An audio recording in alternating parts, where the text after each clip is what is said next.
folks, welcome back to another review with yours truly, Sam Healey. Today, we're taking a look at this little guy right here, Targets from Blackrock Games. It's a neat little dexterity game, really, that kind of has to do with flicking dice instead of rolling them onto targets to try to score that target as your own. You can immediately score it, or you have to wait a whole round to score it later on. Let's get down to the table and I'll show you, and we'll see what you think.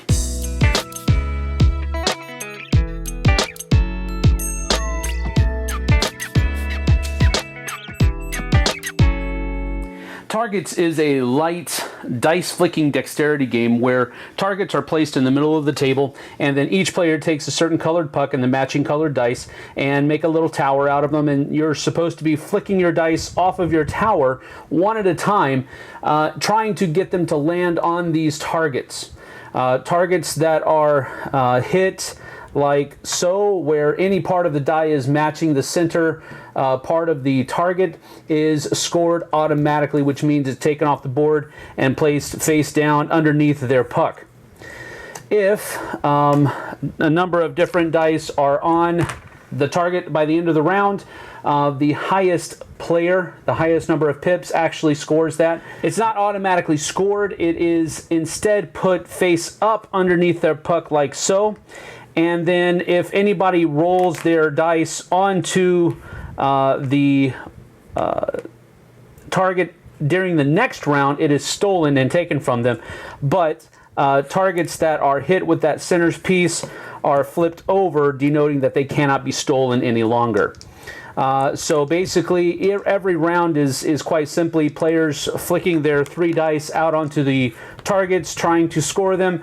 And you play until all of these targets are gone. The person who has the most targets wins. So basically what you're looking at here is something that kind of goes like this, where you simply take turns flicking your dice off of your tower, trying to get them onto the different targets like so. And any ones that don't actually make it to the target aren't included, but any ones that are on the target are considered for who won that target. After all of the targets are done, the game's over. Whoever has the most targets wins. Now, there are a few different events, the rulebook calls them, that could happen after you flick your dice. For example, doubles. If your dice are showing the same number after a flick, you can choose to take one of them and put them back up here and have a do-over, so to speak, on your next turn. So that's one thing that you can do. You can take one of the dice that is doubled and re-roll it. I already mentioned if you hit on the actual target, you can immediately say, I'm scoring that target, and flip it over and so forth and so on. There are also foul dice. Foul dice is basically if you shoot your die so far it goes off the table, it's done for that turn, and you have to place it underneath your puck so that you have a little bit of a different trajectory or something to that effect. So that's one way. If a dice slid instead of rolled, that's considered a foul as well, and it would have to be put underneath your puck.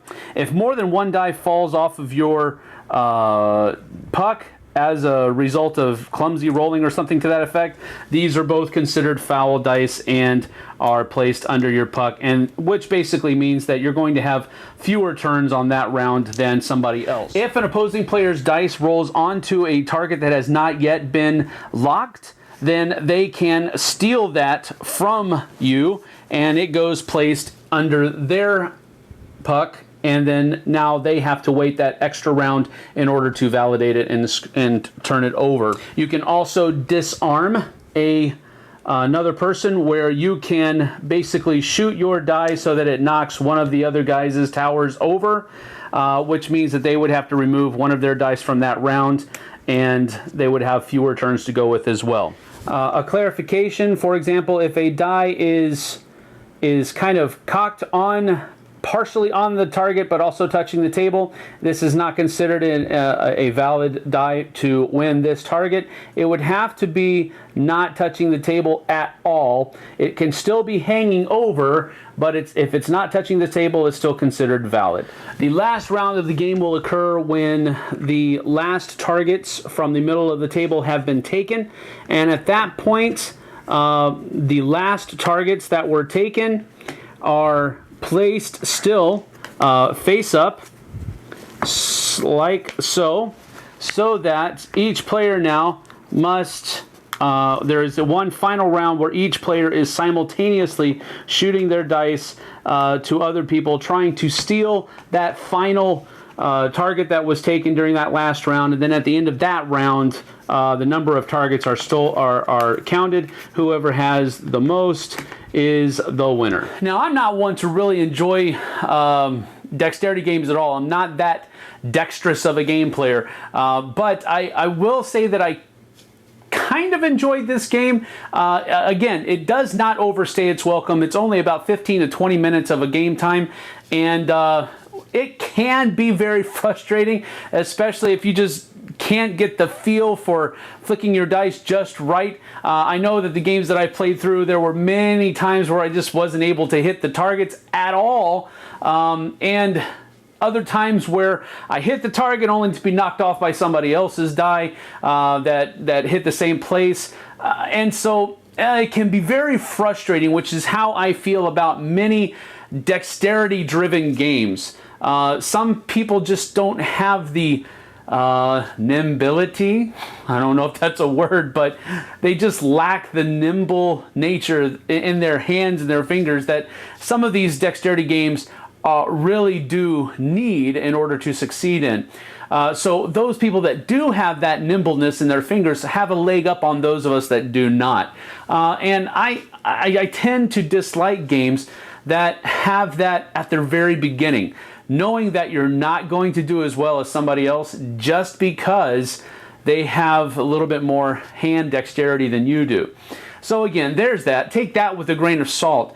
With targets, however, it's so fast, it's so simple, it's so quick and easy that it doesn't really bother me that much. Now, having said all of that, there isn't a whole lot of things that it does new. I mean, really, you're just flicking a die onto a target to see if you can score that target either immediately or at the beginning of the next round.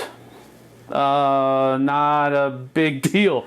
Dungeon Fighter did a very similar thing, but Dungeon Fighter is a little bit more fun because it has that theme to it of going through a dungeon and trying to kill all of these different people, and you know, it even goes a little bit further on the deep end, though, that you can do all these wacky things of, you know, throwing a die over your back, having to jump over a barrier and all this other kind of stuff, bounce your die over a barrier.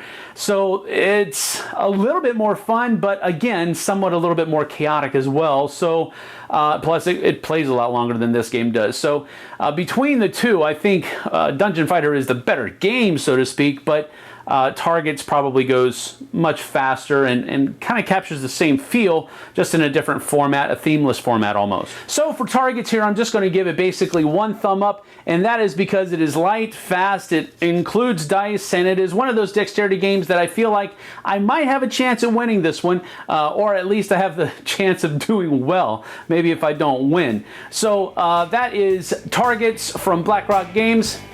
We'll see you on the flip side, folks.